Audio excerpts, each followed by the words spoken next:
अस्सलाम वालेकुम। Prepositions like in, on, at, from, by, over वगैरह वगैरह, ये जो अल्फाज होते हैं ये इम्पॉर्टेंट है, इनका सीखना बहुत इम्पॉर्टेंट है। लेकिन इनका ना एक ख़ास एरर होता है इनसे वाबस्ता, वो ये होता है कि अगर किसी जगह पर प्रपोजिशन आनी है और आप नहीं लगा रहे तो इसको इंग्लिश में 50% एरर कहा जाता है। For example, he is going to school होना चाहिए, लेकिन अगर कोई लिख रहा है ही इज़ गोइंग स्कूल तो कोई पूरा फिक्रा नहीं काट सकता। लेकिन इनका प्रपोजिशन का एक मसला ये कि जहाँ पर प्रपोजिशन ना आनी हो और वहाँ पर आप प्रपोजिशन लगा दें तो वो 100% गलत होता है, फिर 50% नहीं, टोटली गलत हो जाता है।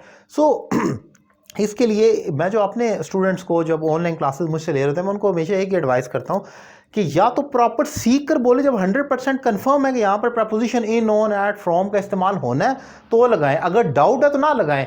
क्योंकि टीचर जहाँ पर आनी है प्रपोजिशन और नहीं लगाई, इसको 100% क्रॉस नहीं कर सकता कि बिल्कुल ही फिक्रा गलत है, इसने प्रपोजिशन नहीं लगाई। लेकिन जहाँ पर नहीं आनी थी और आपने लगा दी, जो कि अक्सर स्टूडेंट करते हैं, तो फिर उसके पास मार्जिन है टीचर, वो टोटल गलत हो जाता है फिक्रा। अब ज़रा मैं समझाता हूँ कि वो कौन से फ़िक्रे हैं या वर्ब्स हैं जिनके साथ प्रपोजिशन नहीं आनी और फ्रीक्वेंटली स्टूडेंट गलत कर रहे होते हैं।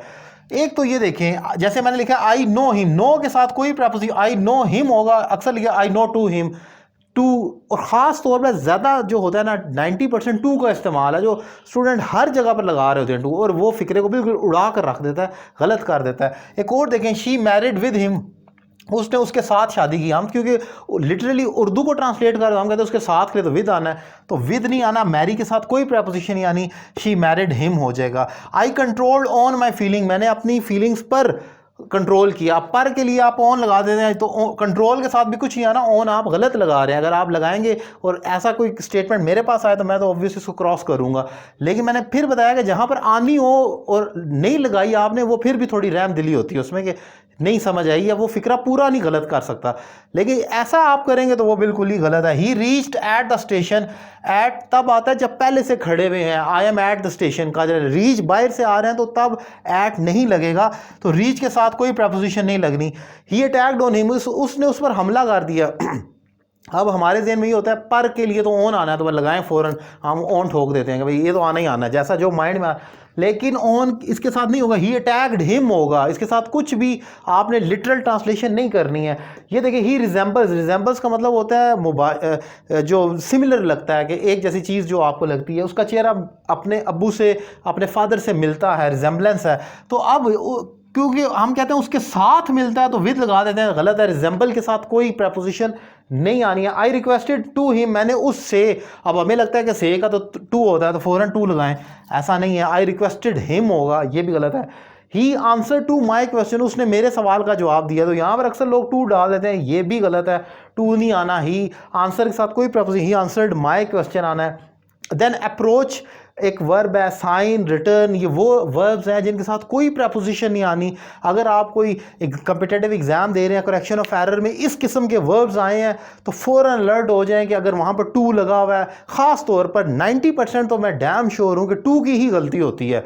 वो भी आपसे यही पूछते हैं और आप भी यही गलत कर रहे होते हैं लिखने में कि टू लगा देते हैं। तो जहाँ पर भी टू का फिक्रा है ना, तो पहले तो उसको देखें कि वाकई ये टू भी लगना था कि नहीं।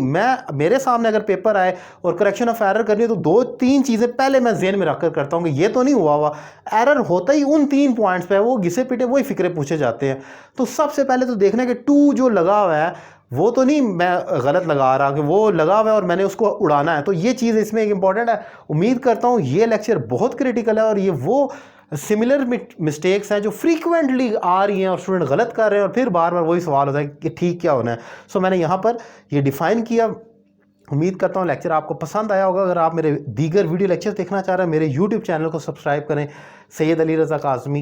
एंड अगर आप मुझे 1-to-1 online English language course करना चाह रहे हैं, दुनिया के किसी भी मुल्क से, पाकिस्तान के किसी भी शहर से, आप बेसिक से एडवांस तक spoken, arts, TOEFL, business writing, drafting, communication, ये तमाम कोर्सेज़ कर सकते हैं। एंड अगर आप रावलपिंडी इस्लामाबाद में कहीं मौजूद हैं तो पिंडी में मेरी अकेडमी है, शाम के टाइम आप वो भी ज्वाइन कर सकते हैं। नंबर आपकी स्क्रीन पर मौजूद है। Thank you very much.